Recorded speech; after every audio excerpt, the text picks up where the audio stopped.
Hey Rockstars, welcome back. We're into week 5 and today we are playing an electric guitar. Awesome, finally.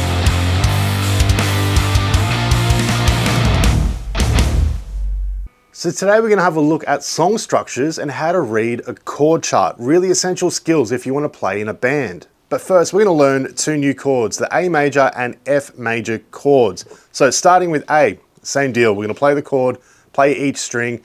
Hopefully they ring out. If they don't, adjust your hand position. You know the drill by now. So the A major chord, each individual note. Keep in mind, mute that E string, don't strum it. We want to ignore it, pretend it doesn't exist. A major.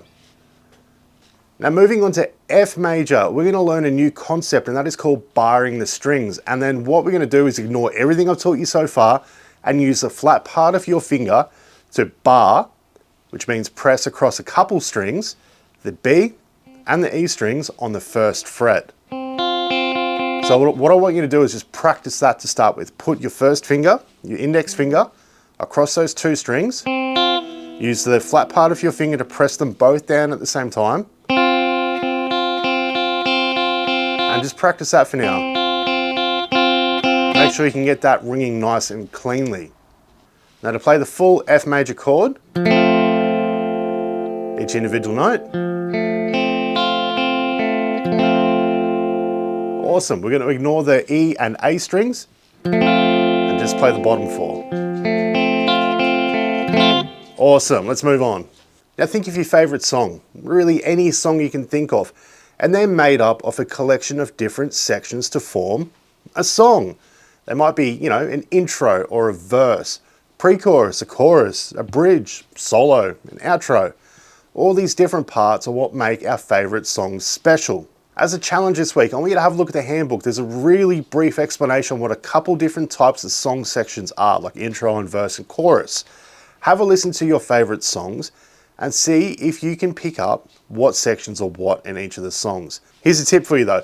A chorus usually repeats the lyrics. So if you hear sections where the lyrics are repeated, there's a good chance it's probably a chorus. All right, moving on to chord charts. First, we're going to have a look at Zombie by the Cranberries. If you have a look in the handbook, each of the elements in a chord chart is clearly marked. So just go and refresh your memory on that. But we're going to run through it again now. So on the far left, we've got our time signature. So this song is in 4/4. So as you can see, we've got 4/4 written on the chord chart. Typically, the chords that we play in each bar are written above the musical notation. And as you can see in the Zombie chord charts, above the music, we have got E minor, C, G, and a fancy D. I'm going to show you how to do that now. It's just like a little added extra. So for your normal D chord, we play this shape. Then what I want you to do, and as if you can do it, if your hands are big enough, reach your thumb over the top on the low E string, and with your thumb, fret the second note off the low E string. And then what you're going to do is play all 6 strings. Which sounds a little bit weird in isolation, but in the chord progression of Zombie, that second fret serves as a little walk down note to home. So,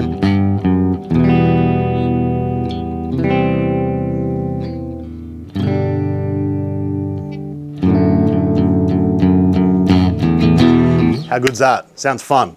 Have a practice. The next chord chart we're going to have a look at is Let It Be by the Beatles. Have a look at this one closely though. You're going to see there are 2 chords per bar, which means each chord goes for 2 beats. And to make it simple for you guys, what we're going to do is just play each chord with 1 strum.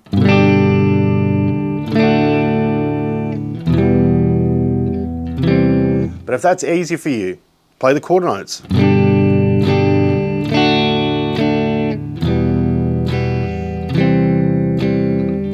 Okay? And if you want to get adventurous, make up a strumming pattern. And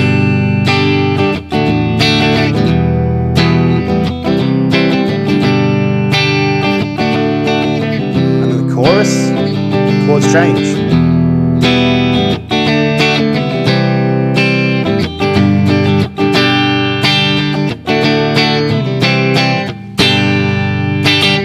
Let It Be by the Beatles. Go and practice that this week. It's going to be awesome. It's a fun song to play.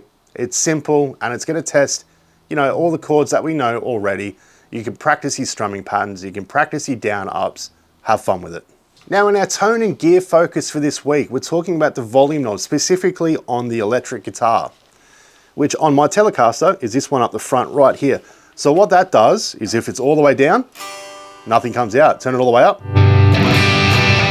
it starts to make a whole lot of noise. Now I've used a distorted tone. And one cool thing about amplifiers, if you feed it less volume from your guitar, it'll clean up. So if you've got an amplifier with only one channel, here's a cool trick for you. Because if you're playing a song like Zombie that has clean verses and a clean intro, but then a really heavy chorus, what we need to do is something like this. So what we're gonna do is roll our volume down a little bit, find that sweet spot, where it sounds nice and clean, but not too quiet. Start there, all right?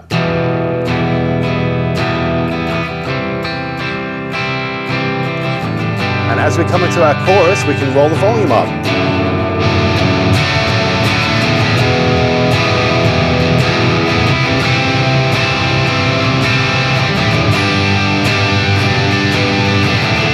And then back into the verse, roll it down.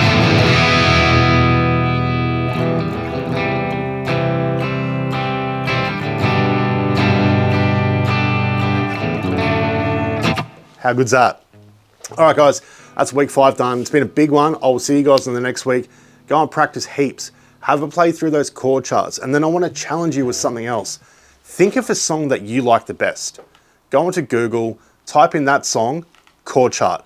Find it and have a go at playing it. Even if you can only play a few chords of it, it's going to get you used to, reading chord charts, trying to learn music, learning timing, playing along with a band, all really valuable skills. But I'll see you guys on the next one. Keep practicing. See ya.